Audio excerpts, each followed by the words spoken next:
Hello বন্ধুরা, back to my channel. আজকে তোমাদের ঝাল সুজি রেসিপি করে দেখাবো। খুব সহজ, একদম খুব সুন্দরভাবে ঝরঝরে একদম ঝাল সুজির রেসিপিটা তোমরা তৈরি করে নিতে পারবে। তাহলে মূল ভিডিওতে চলে যাই। একদম ঝরঝরে থাকবে, দলা পাকবে না, সেভাবে পুরো ভিডিওটা দেখো। ঠিক আছে, এখানে কড়াই বসিয়ে দিয়েছি। কড়াই বসিয়ে এবার আমি সুজিগুলো সব নিয়ে নেব। আমি এখানে 500 গ্রামের মতো সুজি নিয়ে নিয়েছি। এবার এটা খালি কড়াইতে ভেজে নেব, কোনো তেল ঠেল দরকার হবে না। খালি কড়াইতে একটু শুকনো কড়াইতেই ভেজে নিতে হবে। শুকনো কড়াইতে আমি সুজিটাকে হালকা একটু ভেজে নেব। ভেজে আমি এটাকে তুলে রাখলাম। এরপর আমি কড়াইতে তেল দিয়ে দেবো।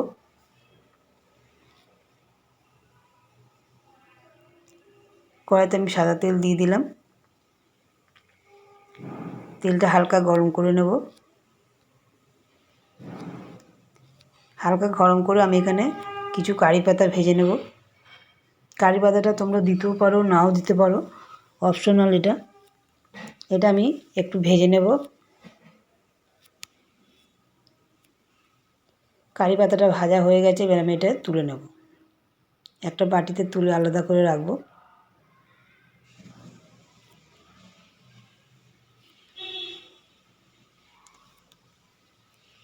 এরপর আমি কিছু কাঁচা বাদাম নিয়েছি। কাঁচা বাদামটাও আমি ভেজে নেব। কাঁচা বাদামটা ভালোভাবে ভেজে নেব। দেখো ভাজা হয়ে গেছে, এবার তুলে নিচ্ছি।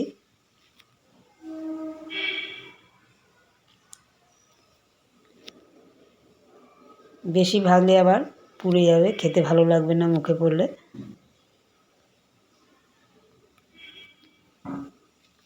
এরপর আমি এখানে সর্ষে আর শুকনো লঙ্কা ফোড়ন দেব। আমি এখানে সাদা সর্ষে ফোড়ন দিয়েছি, তোমরা কালো সর্ষেও ফোড়ন দিতে পারো, কোনো অসুবিধা নেই। সর্ষে আর শুকনো লঙ্কা ফোড়নে দিয়ে দিলাম। দিয়ে ফোড়নটাকে ভালো করে এবার একটু ভেজে নেব। দেখো ফোড়নটাকে ভালো করে ভেজে নিয়েছি। এবার আমি এখানে আলু আর পেঁয়াজ কুচি করে রেখেছি, সেটাকে ভালো করে ভেজে নেব।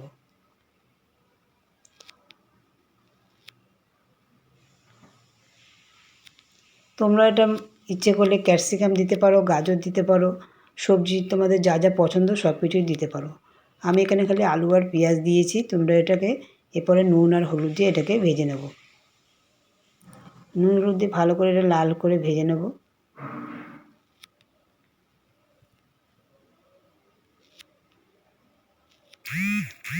এমনভাবে ভাজতে হবে যাতে ভাজাতেই আলুটা একদম সিদ্ধ হয়ে যায়। দেখো ভাজা হয়ে গেছে। এরপর আমি সুজিটা যে ভেজে রেখেছিলাম সুজিটা দিয়ে দিলাম। সুজিটা দিয়ে এবার ভালো করে একটু নাড়াচাড়া করে নেব। দেখো ভালো করে নাড়াচাড়া করে নিয়েছি। এরপরে আমি এখানে বাদামগুলো সব দিয়ে দেবো। ভাজা বাদামগুলো সব দিয়ে দিলাম।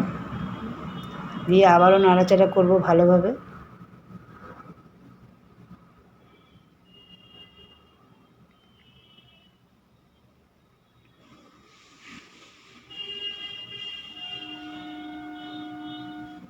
ভালোভাবে নাড়াচাড়া করে মিশিয়ে নিয়েছি বাদামগুলো। এরপর আমি অল্প অল্প করে জল দেব। জলটা কিন্তু একবারে বেশি দেবো না, অল্প অল্প করে বারবারে দেবো। একবারে বেশি দিলে কিন্তু সুজিটা একদম গলেও যেতে পারে, দলা পেকে যেতে পারে। অল্প অল্প করে দিলে সুজিটা কিন্তু একদম ঝরঝরে হবে।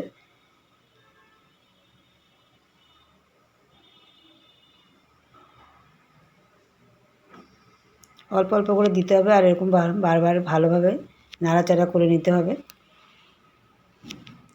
এখানে আমি 1 চামচ মিষ্টি দিয়ে দিলাম আর স্বাদ অনুযায়ী নুন দিয়ে দিলাম।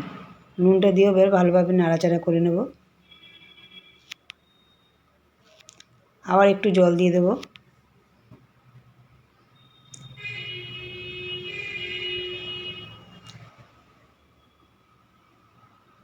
দেখো দিয়ে এবার ভালোভাবে নাড়াচাড়া করে নিয়েছি। সুজিটা কিন্তু একদমই ঝরঝরে হয়েছে, দেখেছো? কোনো দিকে কিন্তু দলা পেকে যায়নি, এত সুন্দর ঝরঝরে হয়েছে সুজিটা।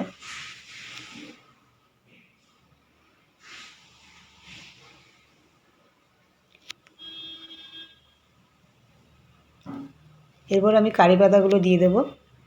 কারি পাতাগুলো দিয়ে মিশিয়ে নেব একটু।